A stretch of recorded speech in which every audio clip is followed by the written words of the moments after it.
With the body complete, I've mounted a block of complementary wood into the 4-jaw chuck, and here I've just used the square piece mounted directly into the jaws. That's the nice thing about a self-centering 4-jaw chuck, is you don't have to mount a round piece into there.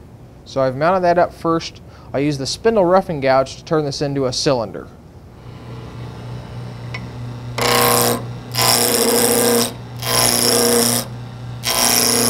First we'll make the pull or finial for the container.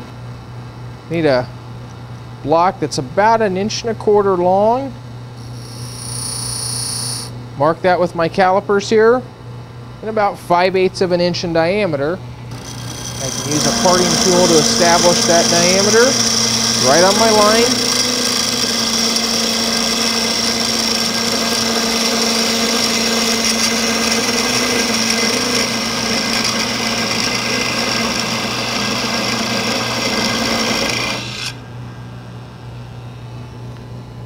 And now I can make that a full cylinder using the spindle roughing gouge.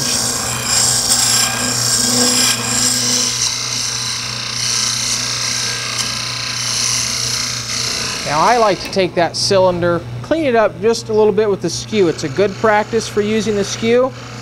Not a requirement here. Simply good practice. Nice and smooth. Now I'll use the spindle gouge to shape it.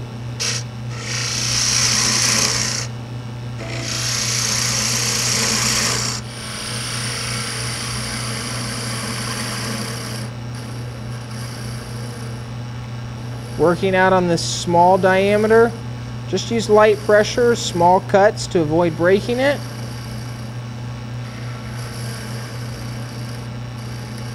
This is a detail that really shows up in the finished piece.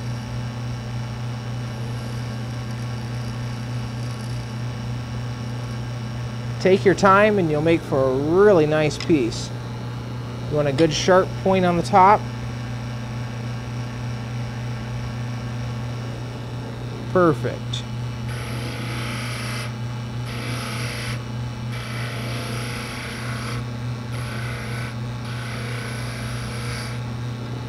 And now I'll use a parting tool and my calipers to make a 3/8 inch diameter tenon.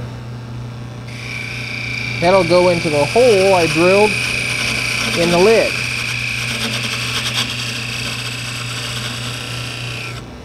And the spindle gouge to finish that curve. And just be real careful on the tip again, not to break that fine point, and apply a little bit of that wax again.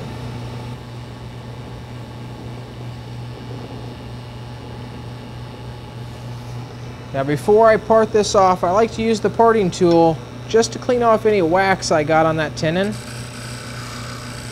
It's going to be glued in place later. I don't want the wax to prevent the glue from adhering. Now I'll use that thin parting tool again.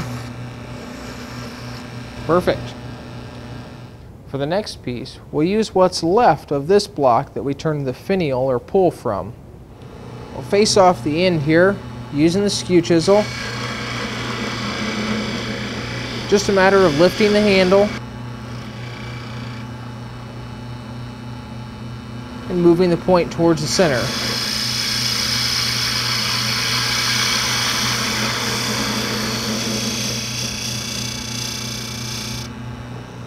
I also like to make a little dimple here to start our drill bit later. Now I can use the calipers and a parting tool to establish the length and the diameter of this piece.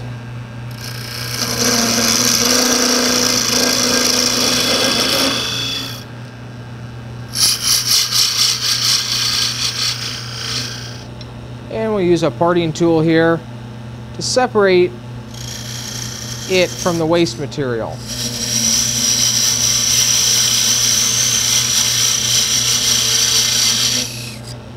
That's a clear definition. This isn't necessary, but once again, I like to use the skew chisel, just to clean up this cylinder. Minimizes the amount of sanding I have to do later. To bore out the inside of this piece, I'm going to install an 1 1/16" Forstner bit into a drill chuck into the tailstock. I've already slowed the lathe down. I've marked the depth of 1/4 inch with a piece of tape. I'll just bore to that depth.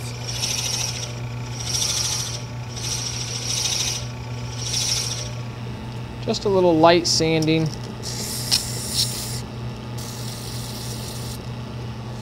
And apply a little bit of that wax. Now I'll use the parting tool to cut this piece off. Again, use your fingers just to catch it when it falls. Sanding the bottom of this with a piece of paper stuck to a flat surface is optional. Again, I like to take that extra time just to add the little finishing touches. A little bit of wax on here, and that dresses it up real nice.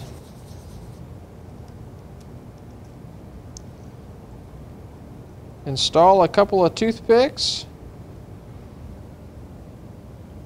down inside the body.